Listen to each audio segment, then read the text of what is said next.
Ang pagiging magkakapatid ay may espesyal na ugnayan na may malalim na kahulugan. Narito ang mga mahalagang paalala ng Diyos sa mga magkakapatid. Una, magmahalan kayo. Ito ang pinakasentro sa lahat. Ang pag-ibig ay siyang pinakamabuting bigkis ng magkakapatid.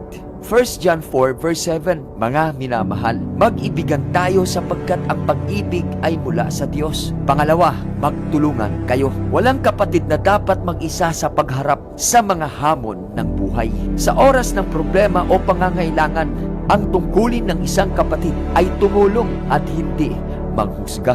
Galatians 6 verse 2, magdamayan kayo sa mga paghihirap at pasanin ng bawat isa. Sa ganitong paraan, natutupad ninyo ang kautusan ni Kristo. Pangatlo, magpasensyahan at magpatawaran kayo. Minsan ay hindi naman talaga maiiwasan ang hindi pagkakaunawaan. Ngunit pinag-uutos ng Diyos na dapat tayo ay magpatawaran, lalo na ang magkakapatid. Ephesians 4 verse 32, maging mabait at maunawain sa isa't isa. Magpatawaran kayo gaya ng pagpapatawad sa inyo ng Diyos dahil kay Kristo. Pang-apat, iwasan ang pagtatalo at inggit.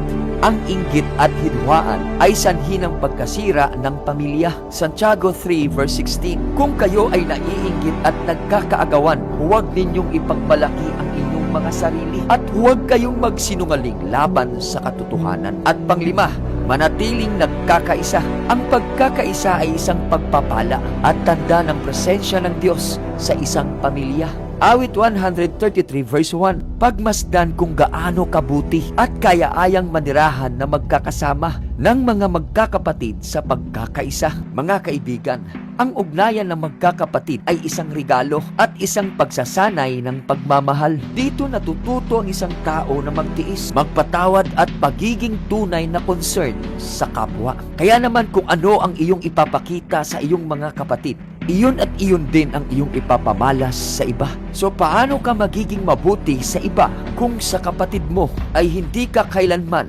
naging mabuti sa kanila? Kaya kaibigan, mahalin mo ang iyong kapatid. At kung magagawa mo ito, madadaig mo ang masama ng mabuti.